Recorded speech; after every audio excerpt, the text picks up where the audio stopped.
7 дугаар тест 25 дугаар бодлого. За дараах зураг дараалал эхний 3 дүрсийг бол өгсөн. За 100 тогтлыг ажиглаад 43 саарл квадрат орсон зурагт хичнээн цагаан квадрат байгаа бэ гэдэг болох юм байна.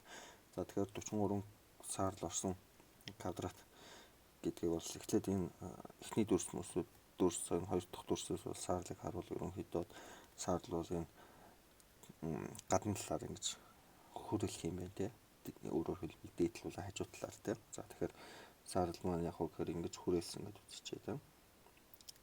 Ингээ хүрээлсэн ингэж үзчих саарл квадрат бол ингээ хүрээлж байгаа. Тэгэхээр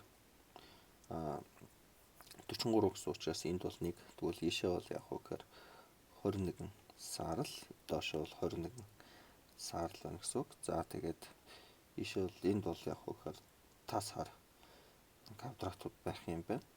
За тэгэхээр эндээс бол яг хөө гэхээр ийшээ 2 хасагдаад ятсан гэхээр ийшээ бол нийтдээ бол 21 буюу энд бол нийт ингээд 22 дүрс байгаа шүү дээ. За тэгэхээр энд бол 2 дүрс нь орсон.